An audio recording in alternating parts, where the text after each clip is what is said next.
దీన్ని మానుకోండి అని చెప్పి కూడా నేను ప్రభుత్వానికి విజ్ఞప్తి చేస్తా ఉన్నా. మాట్లాడితే ఒకటే మాట, ఒకటే దుష్ప్రచారం వాట్సాప్లలో, సోషల్ మీడియాలో. బరాజ్ మొత్తం పోతుంది, బరాజ్ కొట్టుకపోతుంది, ఒక బరాజ్లో మూడు పిల్లర్లకు పగుళ్ళు పడితే మొత్తం 1,00,000 కోట్లు వేస్ట్ అయింది.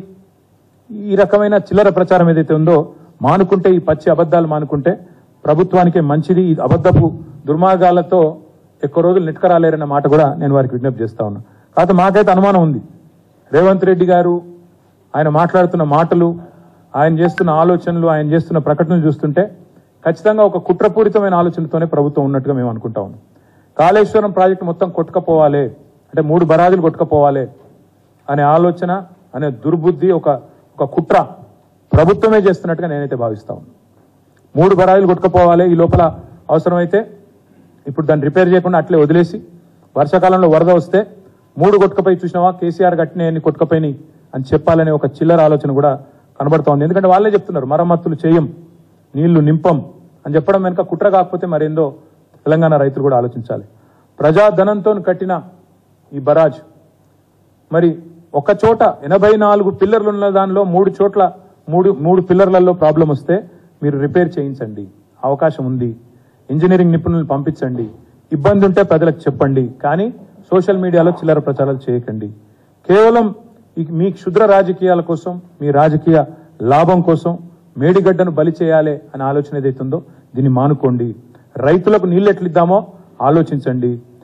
ఇంకొక మాట కూడా నేను విజ్ఞప్తి చేస్తా ఉన్నా, పవర్ పాయింట్ ప్రజెంటేషన్లు, మేడిగడ్డకు విజిట్లు ఇవన్నీ అయిపోయినాయి. మీరు చెప్పాల్సినంత అయిపోయింది. కొత్తగా ప్రజలకు కూడా బోర్ కొడుతుంది, ఎందుకంటే ఇంకా మా విలేకరులకు కూడా బోర్ కొడుతుండొచ్చు ఇప్పటికీ, ఎందుకంటే విని బోర్ కొడుతుండొచ్చు. కాబట్టి మీరు దయచేసి దీని నుంచి ఉపశమనం ఏంది, అల్టిమేట్ పరిష్కారం ఏంది అది చెప్పండి. అది చెప్పకుండా ఇవాళ కమిటీలని, రిపోర్ట్లని కాలయాపన చేస్తే అది మంచిది కాదు. తక్షణమే మరమ్మతులకు మీరు ఆదేశించండి. మీరు తప్పకుండా వానాకాలం రాకముందే, మేడిగడ్డ నీళ్లపాలు కాకముందే మేల్కోండి. రాష్ట్ర ప్రయోజనాలు, రైతాంగ ప్రయోజనాలు దృష్టిలో పెట్టుకొని రాజకీయ వైరుధ్యాలు పక్కన పెట్టి ముందుకు రావాలని కోరుతా ఉన్నా. కక్షపూరితమైన వైఖరి మానేయాలని చెప్పి కోరుతా ఉన్నా. అదే మాదిరిగా మరి ఇంకొక మాట కూడా చివరిగా నేను ముగిస్తాను. ఇక అయిపోయింది, మీరు చేయాల్సిన కార్యక్రమం అంతా జరిగిపోయింది. కాగ్ రిపోర్ట్ అన్నారు, వయబిలిటీ అన్నారు, కాస్ట్ అన్నారు, బెనిఫిట్ అన్నారు, మొత్తం ప్రాజెక్ట్ కొట్టుకపోతుందనే దుష్ప్రచారం, మీకు అనుకూలంగా ఉండే పత్రికల్లో నానా వార్తలు అవన్నీ చేసినారు కదా. చాలు.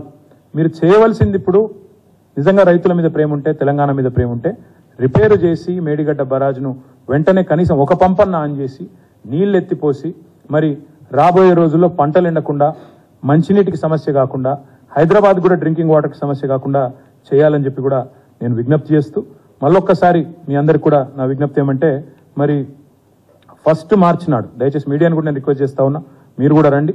మీకు కూడా యాక్చువల్ కాళేశ్వరం ప్రాజెక్ట్ యొక్క సమగ్ర స్వరూపాన్ని మీకు కూడా ప్రత్యేకంగా ఏర్పాట్లు చేస్తాం. మీరు కూడా రావాలి. మీరు కూడా మేడిగడ్డ 88 మీటర్ల నుంచి మొదలు పెడితే 618 మీటర్ల దాకా మీకు చూపెడతాం. అక్కడి నుంచి ఇక్కడ వరకు నీళ్లు ఎట్లా పైకి తీసుకొచ్చింది కేసీఆర్ ప్రభుత్వం, ఎట్లా తెలంగాణ ఇవాళ 3.5 కోట్ల ధాన్యం పండించే స్థాయికి చేరుకుంది,